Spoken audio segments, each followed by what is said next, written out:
On tonight's edition of The Overtime, we will discuss which high school softball teams have made a strong start to the season. Also, the NAU men's tennis team are firmly within conference play. We shall give an update on their progress. Not to mention, the NAU football team is back in action at spring practice, and we will let you know how they're shaping up in the up-and-coming season. And finally, the NAU men's basketball team has been going through the CIT bracket. We will give an intriguing debate as to whether this is the best team in the school's history. All this coming up and more on The Overtime.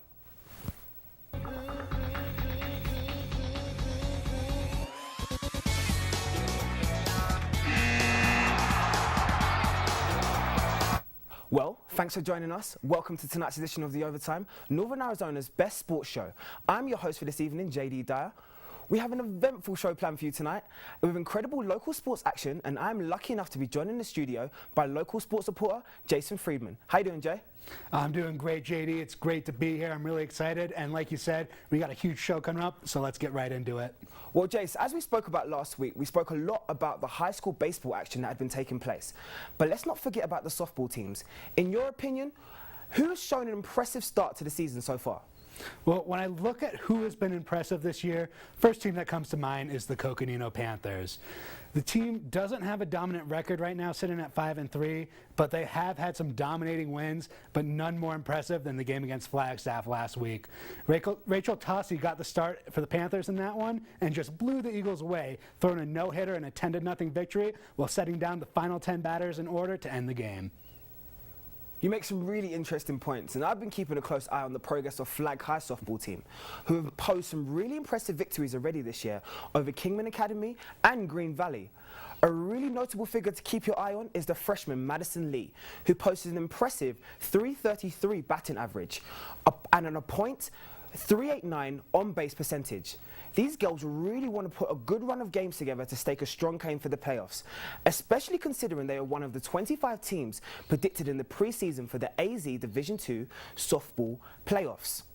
Well, last week we saw NAU men's tennis team's 5-game winning streak get snapped at the hands of the University of Montana. With only a few weeks left in the season, how do you see the boys faring towards the business end of the year?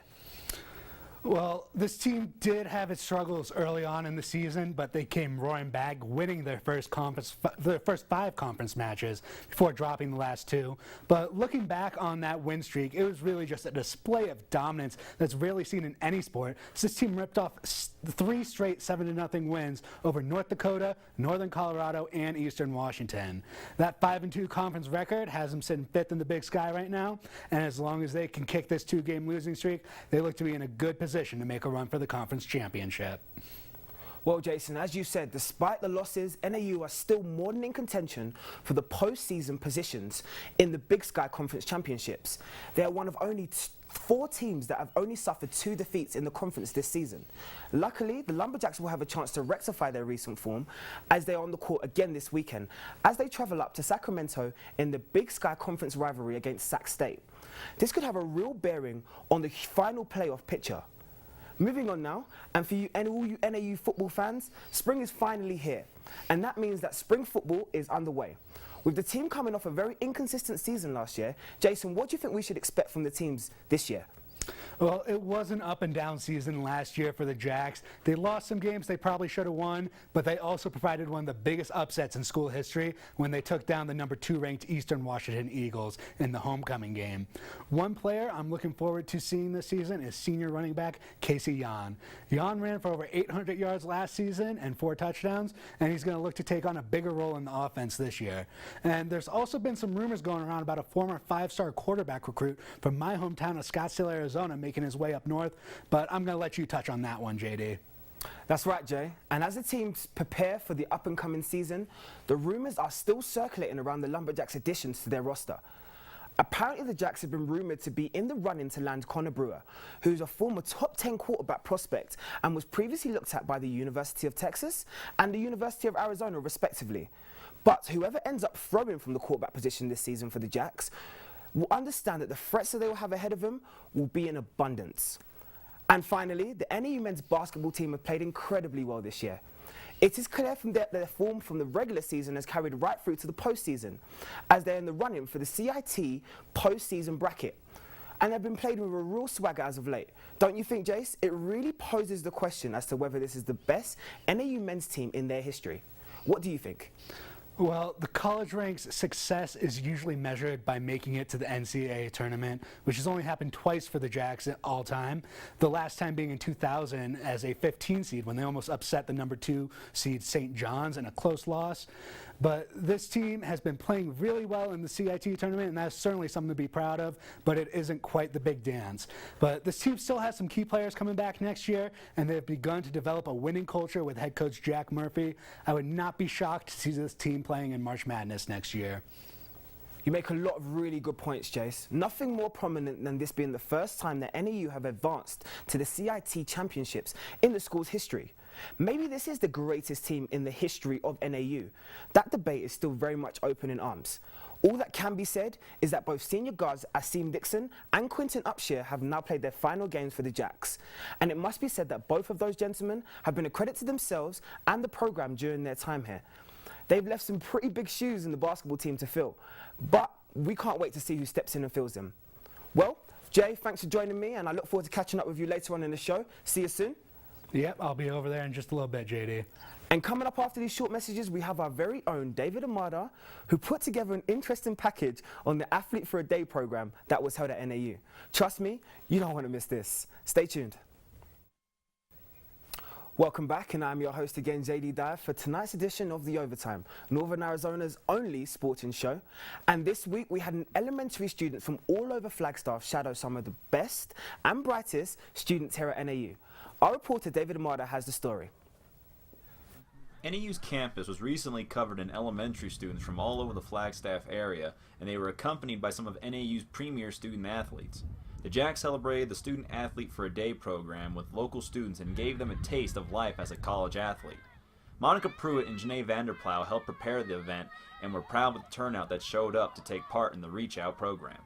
Well, we had done it a couple years ago, and it was really successful, and it turned out successful today. I contacted elementary schools in the area, and Dr. Chang wanted some schools off the reservation, so we contacted Tuba City. D. Miguel also came today, and Kinsey Elementary, and so they all signed up to come, and they're here playing games and got to follow our student athletes around. And many of those athletes, when asked, answered the call as soon as they could to take part in it. Well, we just made sure that we had enough student athletes for all of the students to walk around with, and it's always great just to have the athlete community around. And I think that was our biggest, struggle, and then also the strength is having the student athletes contribute and volunteer for this event, and just making sure that throughout the whole day the kids are having a good time. All signs say that the kids loved their time. The children were all smiles playing games in the afternoon during their lunch break. And there may even be a chance that they get visited by their favorite Lumberjacks sometime here in the near future. There's a couple times during the year where our student athletes will go to the school, so I know that D. Miguel had a health science week, and so they wanted a couple student athletes to come and talk to them about being healthy and being a college athlete. And then we also do Red Ribbon, yeah. And so they go talk about being healthy as well, and lots of other things. Yeah, I think it'd be great. I know when I was in elementary school I didn't really have these opportunities, but college students or athletes coming to our school, and I think it's just such a great experience and opportunity. I know I would have loved that when I was younger, and I think if our athletic program can contribute to the elementary schools more, we'd love to do that too. The young students loved their time from what I could gather. Some even seemed to be following me around just to get a picture or have a chance to be on the news. All in all, the kids loved their time on campus and could very well be the Jacks of the future. For NAZ Today in the Overtime, I'm David Omada. Well, a special thanks to David and all the NAU athletes that took part in the Student Athlete for a Day event. Joining me in the studio today is Matt Stern. Now, Matt, why don't you tell us a little bit about the exciting week of sports that we have ahead of us? Yes, JD, this weekend looks packed, and I'll tell you all about it after this break. Don't go anywhere. I'm Matt Stern, and we have some exciting games this weekend. Flagstaff baseball looks to get back on track as they will be hosting the Paradise Valley Trojans tomorrow afternoon at 1 p.m., while Flagstaff softball will be traveling to Queen Creek High School to take on the Bulldogs in a non-conference game. The Coconino softball team will also be at home tomorrow when they take on the Mustangs of Monument Valley High School at 1 p.m. Coconino Baseball will be on the road against Page High School as they look to defeat the Sand Devils for the second time this week. Moving to the collegiate ranks, both NAU's men's and women's tennis teams will be traveling to California. The men's will be playing at Sacramento State tomorrow and at UC Davis on Sunday. The women will also be at Sac State tomorrow morning. For the results of any of these games, be sure to check out jackcentral.com.